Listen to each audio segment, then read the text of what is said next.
बहुत पुराने समय की बात है, जब धरती पर इंसान की पहचान आज जैसी नहीं थी। न गांव थे, न शहर, न रास्ते। हर दिशा में केवल जंगल, पहाड़, नदियां और खुला आकाश था। इंसान छोटे छोटे समूहों में रहता था और उसकी जिंदगी एक ही सवाल के इर्द गिर्द घूमती थी। आज खाना मिलेगा या नहीं। सुबह सूरज उगते ही सब लोग अलग अलग दिशाओं में निकल जाते। कोई फल खोजने, कोई कंदमूल खोदने, कोई जानवरों के निशान देखने। शाम तक जो मिल जाता वही जीवन था।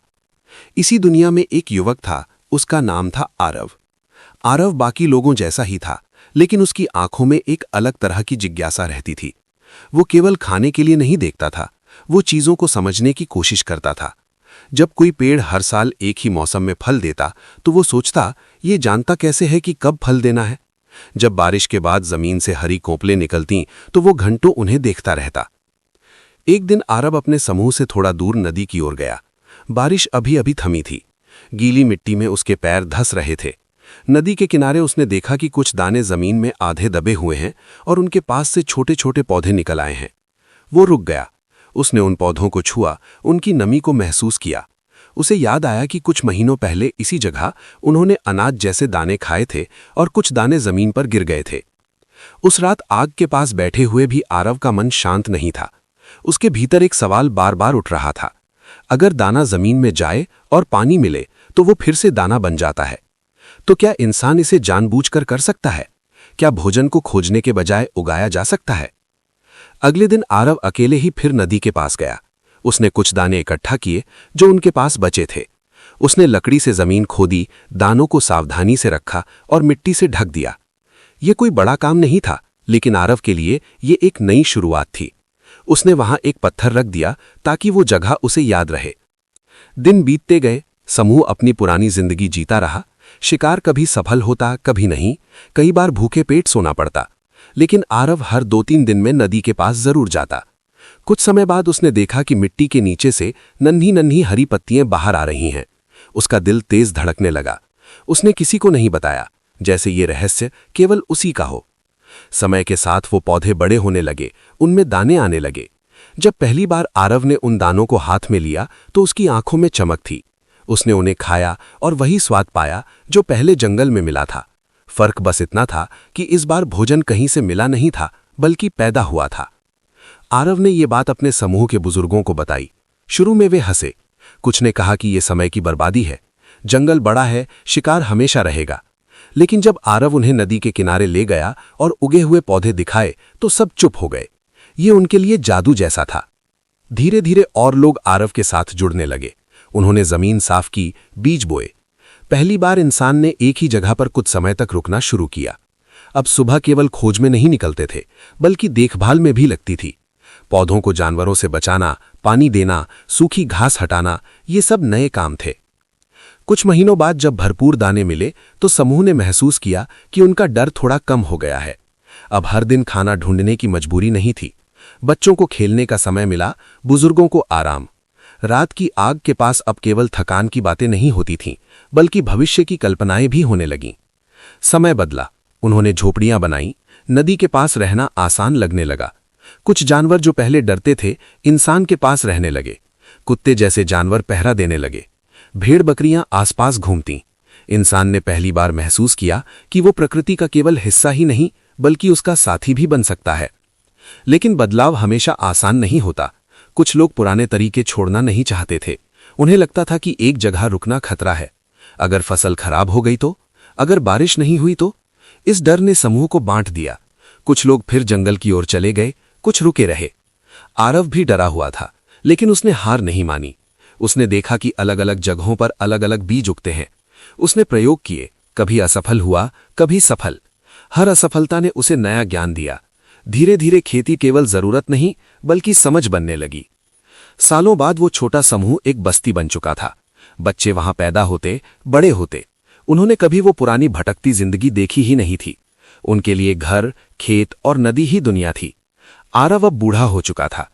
एक दिन वो नदी के किनारे पौधों को देख रहा था, वही जगह जहां उसने पहली बार बीज बोए थे। उसके पास उसके पोते बैठे थे। उन्होंने पूछा, क्या इंसान हमेशा यहीं रहता था? आरव मुस्कुराया। उसने उन्हें जंगल, भूख, डर और खोज की कहानियां सुनाई। उसने कहा, हमने धरती को बोया और धरती ने हमें जीवन दिया। समय के साथ ये ज्ञान दूर दूर तक फैला। लोग एक दूसरे से सीखने लगे, कहीं गेहूं उगा, कहीं चावल, कहीं दालें। नदियों के किनारे सभ्यताएं जन्म लेने लगीं। इंसान ने औजार बनाए, भाषा विकसित की, सोचने का समय पाया। ये सब उस एक छोटे से विचार से शुरू हुआ था, बीज बोने से। आज जब इंसान ऊंची इमारतें बनाता है, तेज मशीनें चलाता है, तब भी उसकी जड़ें उसी मिट्टी में है। वही मिट्टी जिसमें कभी एक जिज्ञासु युवक ने कुछ दाने दबा दिए थे। वो जानता नहीं था कि उसका ये छोटा सा कदम पूरी मानव यात्रा की दिशा बदल देगा। धरती आज भी वही है।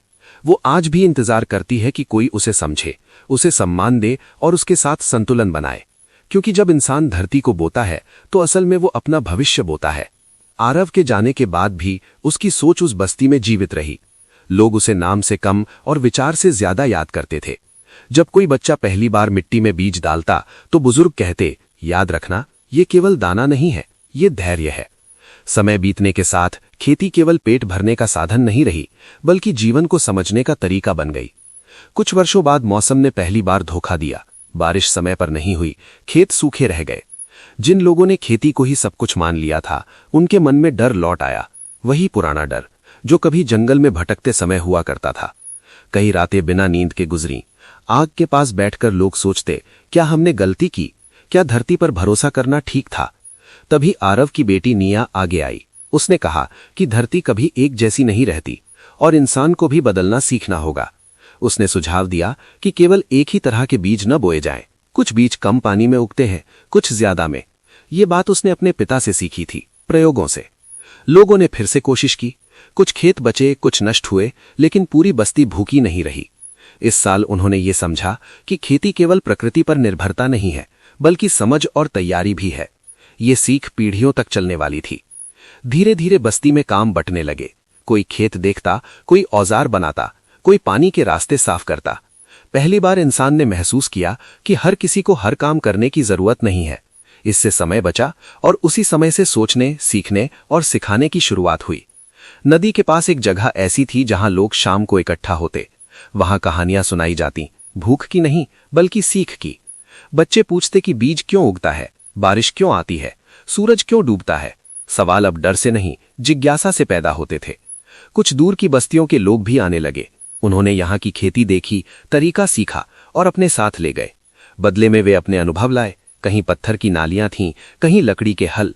ज्ञान का आदान प्रदान शुरू हुआ, बिना किसी लिखावट के, केवल यादों और कहानियों के सहारे।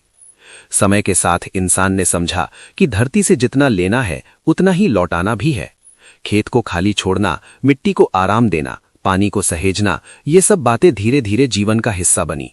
ये समझ आसान नहीं थी। कई बार लालच बढ़ा, कई बार नुकसान हुआ, लेकिन हर बार अनुभव ने रास्ता दिखाया। आरव का नाम अब केवल एक व्यक्ति नहीं रहा था, वो एक प्रतीक बन चुका था, सोचने वाले इंसान का, जो केवल आज के लिए नहीं, आने वाले समय के लिए भी देखता है। कई पीढ़ियों बाद जब बस्ती एक नगर में बदल चुकी थी, तब भी नदी किनारे वही पुरानी जगह बची हुई थी। वहां कोई खेत नहीं था, कोई घर नहीं था, केवल खुली मिट्टी और कुछ पेड़ थे। लोग कहते थे कि यहीं से सब शुरू हुआ था।